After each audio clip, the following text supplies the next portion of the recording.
salam sejahtera. Saya Nakia binti Muhammad Zaki, nombor matrik JM13774/21 akan membentangkan tugasan bagi kursus JMS 217 Pensejarahan Malaysia di bawah bimbingan Encik Ganggatran Chandran.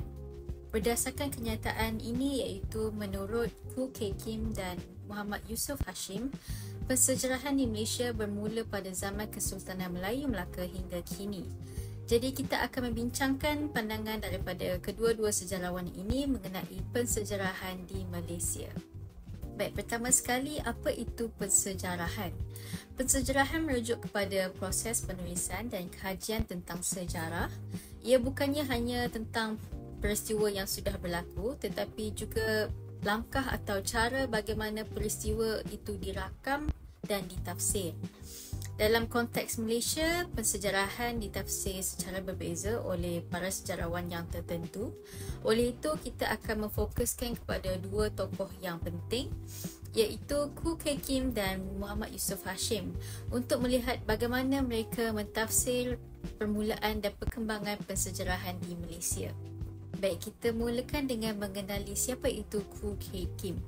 Beliau diberi gelaran Profesor Emeritus Tan Sri Datuk Dr. Koo Kay Kim. Beliau ialah seorang sejarawan dan akademik Malaysia yang sangat terkenal sehingga dinombat sebagai tokoh akademik negara yang ke-10. Beliau merupakan pakar dalam sejarah moden dan nasionalisme Malaysia. Koo Kay Kim juga banyak terlibat dalam membina naratif sejarah negara melalui sistem pendidikan di Malaysia.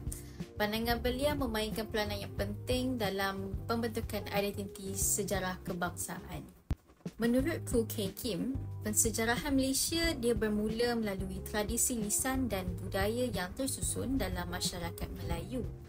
Beliau melihat perkembangan pensejarahan ini berlaku dalam dua tahap. Yang pertama kita lihat feodalisme Melayu, iaitu sejarah yang berkait dengan sistem pemerintahan raja-raja Melayu. Yang kedua ialah Eurocentrik, di mana pandangan sejarah mulai dipengaruhi oleh perspektif Barat, terutama selepas kedatangan penjajah.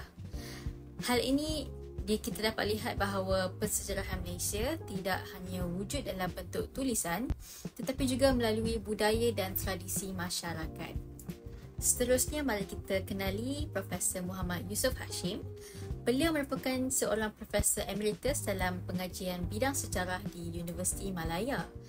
Bidang kepakaran beliau adalah dalam sejarah Islam dan peradaban Melayu. Beliau memberi penekanan kepada unsur Islam dan budaya dalam memahami pensejarahan Malaysia. Baik, kita lihat pandangan daripada Muhammad Yusof Hashim pula. Beliau berpendapat bahawa pensejarahan Malaysia bermula sejak kedatangan Islam awal ke alam Melayu. Beliau melihat zaman Kesultanan Melayu Melaka adalah sebagai pusat yang penting pada ketika itu, khususnya dalam pensejarahan negara.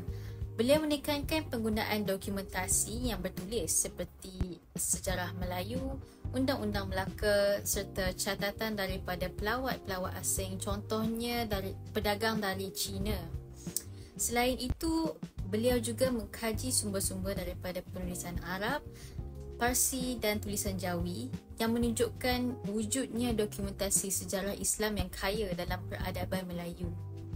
Baik, jika kita lihat daripada kedua-dua pandangan sejarawan ini, Koo Kay Kim lebih menumpukan kepada sejarah moden dan pembinaan negara bangsa.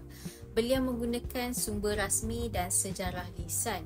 Manakala Muhammad Yusof Hashim pula lebih memberi perhatian kepada sejarah Islam dan peradaban Melayu dengan rujukan kepada sumber Arab, Parsi dan Jawi. Walaupun pendekatan mereka ni berbeza, kedua-duanya mengiktiraf Kesultanan Melayu Melaka sebagai titik permulaan pensejarahan Malaysia.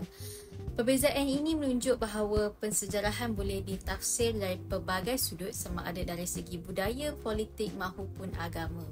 Baik, secara kesimpulannya, kita dapat mengetahui bahawa Koo Kay Kim dia menekankan naratif nasional dan sejarah moden dalam pembinaan identiti negara. Manakala Muhammad Yusof Hashim pula dia menekankan peranan agama Islam dan warisan budaya dalam memahami sejarah pensejarahan Malaysia. Kedua-dua sejarawan ini menyumbang secara signifikan kepada pemahaman kita tentang pensejarahan Malaysia.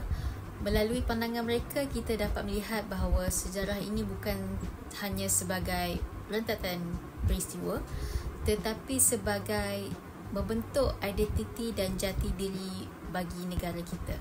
Sekian sahaja pembentangan untuk topik ini. Terima kasih.